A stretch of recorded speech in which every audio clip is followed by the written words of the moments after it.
There is an absolute need for Jamaicans to bridge the world between escapism, ignorance, and productivity in work and play. We hear frequently the term that we need to be more efficient or we need to become more productive. But the key question I want to ask is, how do we achieve this? Let's dive into this riveting conversation. The Jam Fam family.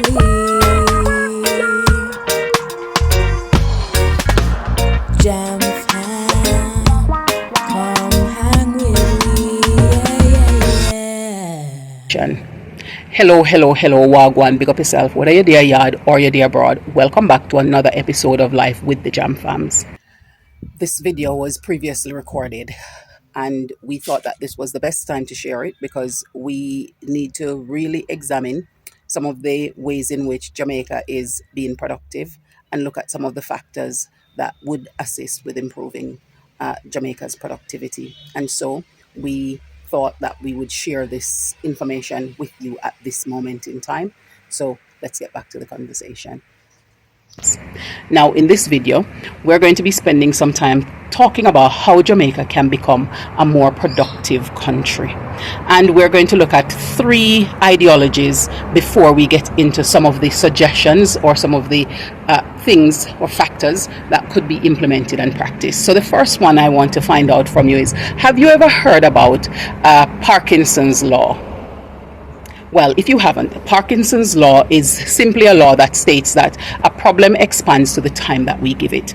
So that means that however long we say that it will require to complete or solve a problem, typically is how long it's going to take. So if we say that it's going to take us 2 months to solve a problem, that's how long typically that it will take.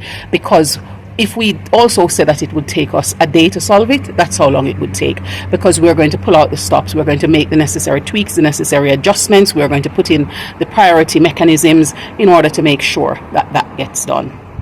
Now, the second ideology that I want to share with you is force function formula. Now, the force function formula is on the basis that the more efficient that we are is going to be determined by the amount of dedication and determination that we put into becoming that. So it is directly related to a function of being more efficient. And so in terms of somebody's aspiration, somebody's determination, somebody's dedication to efficiency is going to be reflected in the force function formula. The third thing I want to share with you is the successful productivity strategy. Now, the successful productivity strategy requires us to minimize our distraction and optimize our environment in order that we can become more productive.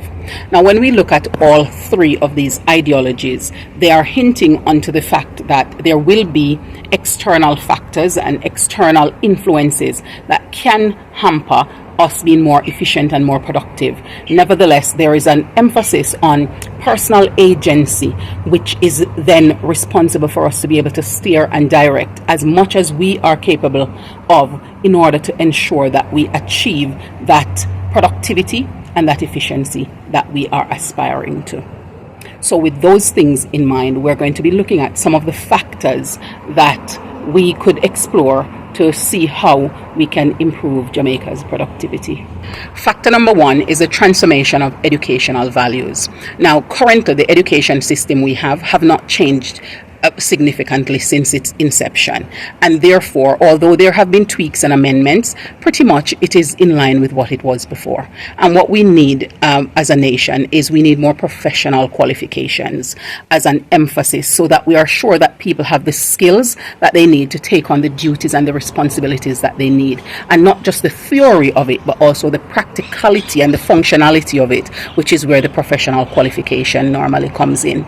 We also need to be able to have within our curriculum where we are learning more about the colonial conditioning that people had endured during those periods of seasoning and thereafter, so that we are then able to transform and renew our thinking, and putting that into mechanisms not just in nurseries and in primary and secondary school, but also in this general social construct in the workplace and on our social media platforms, etc., so that people are actually actively re-educating themselves in the way that it needs to be realized, and also in so doing being able to ameliorate our thinking through resensitization, reconditioning, and then be able to be more conscious of how we can get ahead working together for the greater good.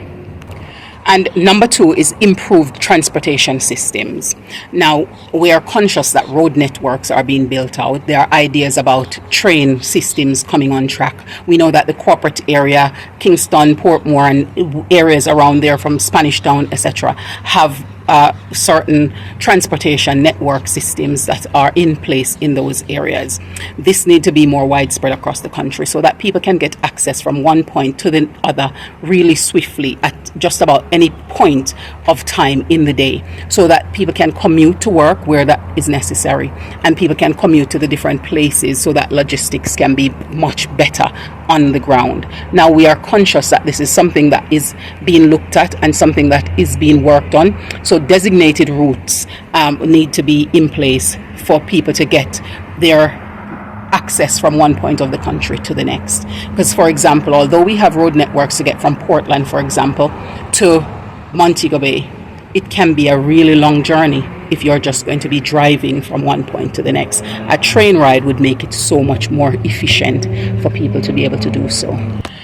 These transportation network does not need to be government owned. They can be privatized networks that are put in place to help with commuting from point A to point B. I'm conscious that that is something that will be based on demand for people to invest and see their return on investment. However, it is something that is needed and hopefully will be implemented in the near future, because there are aspects of it that are currently coming on track in terms of tourist journeys across from Montego Bay to the south coast and things like that. So hopefully that will spread out across further regions. I'm conscious that there was train systems taking children from Spanish Town and places like that back into Kingston for school as well. So this is something that is in its infancy, and hopefully it can be more widespread rather quickly. Number 3 is reduced bureaucracy.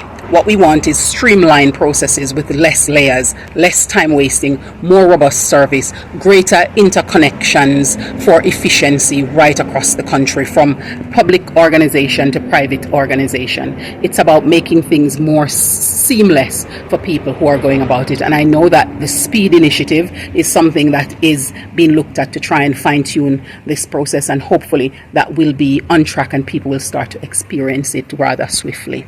Now, the next one on is improved customer services.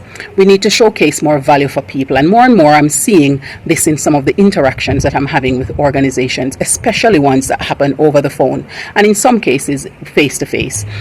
More time needs to be taken to try and understand clients' needs, and then people need to have an endeavor to try and meet those needs within their regulations and in a timely manner. Number 5 is the freedom for the stock market investment. We need more mechanisms and more initiative that makes stock market investment more accessible for the common man, and also the self-management of those funds to be more of a reality.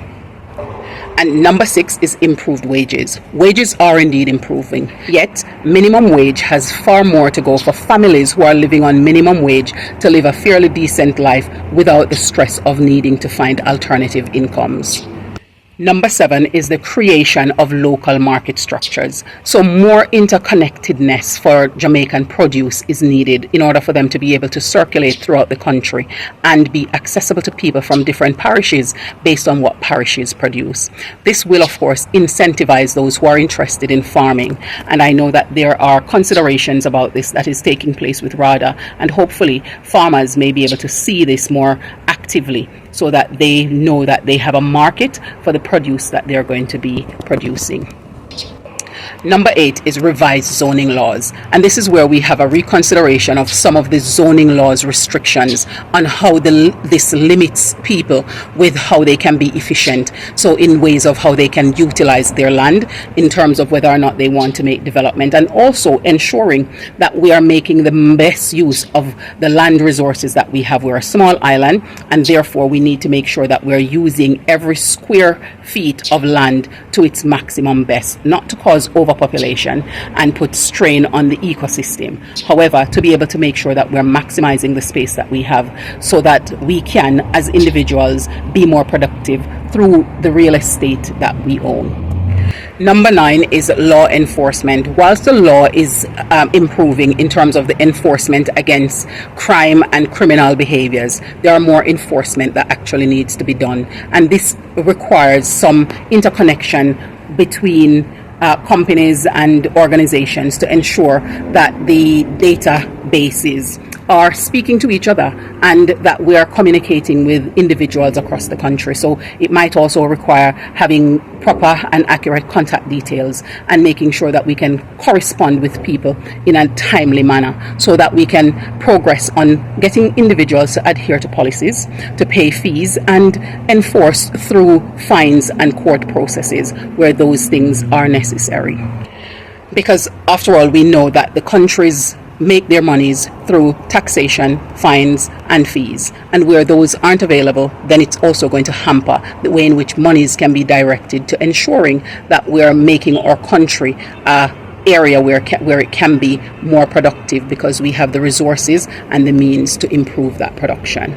Number 10 is collective education and accountability, and this is where we re-educate Jamaicans about their roles as stakeholder and further educate them about their roles and their responsibility, so that we are also showcasing transparency and creating a new united and truthful Jamaican narrative and prioritizing a strong yet one Jamaica for all Jamaicans.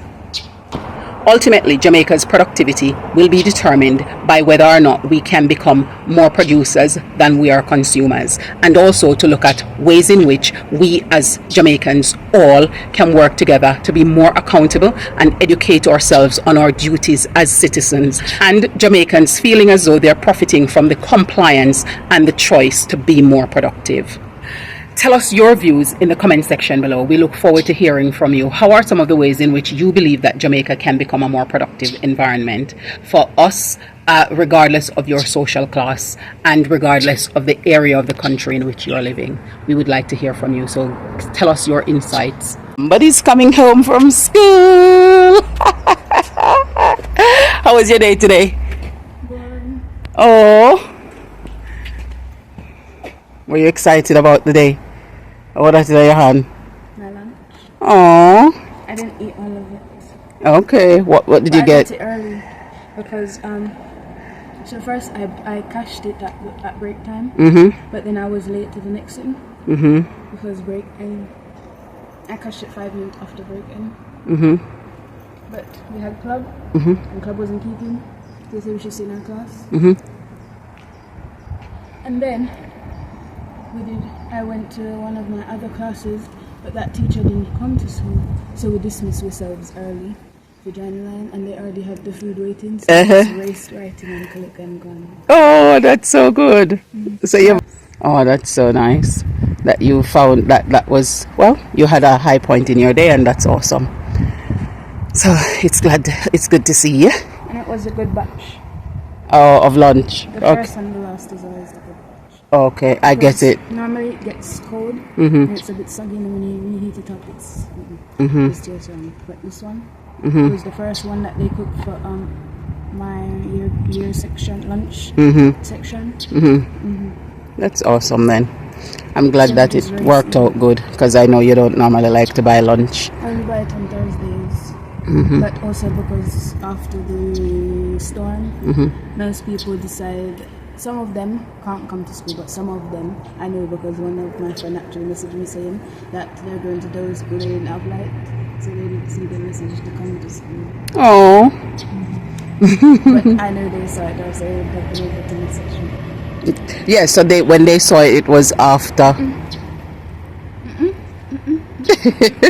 You think some people see it now and then just don't turn up? But then some of them can still see it but aren't able to come for whatever reason, or just didn't see it at all. And some of them saw it after the fact. By the time them And get came them off, device some of them came charge and stuff. And some of them didn't. Okay. Well, me let you go finish eating your lunch then. Let me get my hug anyways. Yay! I have an invasion. Oh my goodness. Just me tree them, then just did I try eat off the leaf off of the guava tree over there. So. And I heard some ruckus in the backyard, and I was wondering what's that noise happening.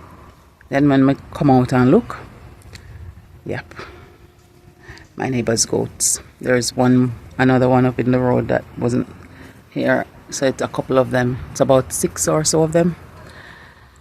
Yeah, I guess they don't want to be on camera, so they're wander away. Oh my goodness.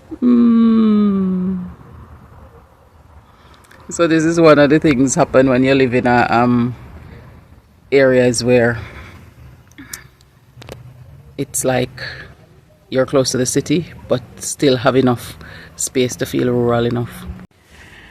I've been working so tirelessly every day all of last week to try and see how I can get all of the clothes that we had stockpiled to just get them all washed out. And now all of our washing basket is empty, and we're just managing to accumulate back to what would be our normal wash week and wash routine, and that is so amazing.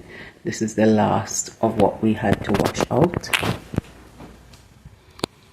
I've got it right here, the last of it. So I just need to go, I pick those up and fold them, and now I just need to go and put them in their respective place so that we can start the cycle all over again and get back to our normal washing patterns. Such a relief, such a relief, such a relief. Every little step of getting back to some level of normalcy is greatly appreciated and celebrated. So I'm giving you thanks. How is your situation coming along? Do let us know in the comment section below. We'd like to hear from you. Just came out and saw this bird up under there. So I have no idea what kind of bird it be or what the bird is up there doing. It's the first I've seen the bird up there, and it's what, after about 7:30 something in the evening, and there's the bird up under the roof. Can you imagine? Don't even know where the bird up there do or what the bird is for. Can you imagine? But that's how you go with all of the leaf them and tree them get the heat from the hurricane. Creatures are finding anywhere they can to make them rest or nest or habitat till everything restored. The Johnson family.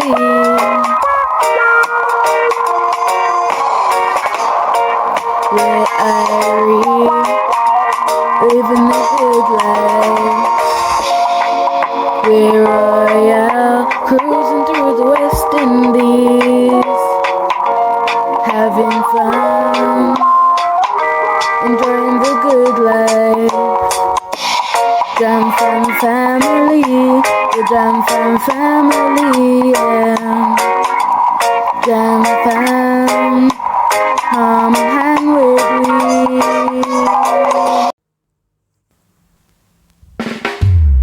The Jam Fam family.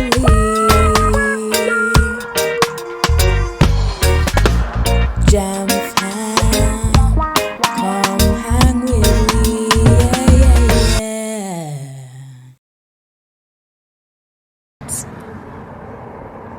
Thank you so much for staying with us here on this another episode of Life with the Jam Fam. We appreciate you and we thank you for coming along with us on this journey. We look forward to seeing you in the next one. So take care and bye for now. Walk good.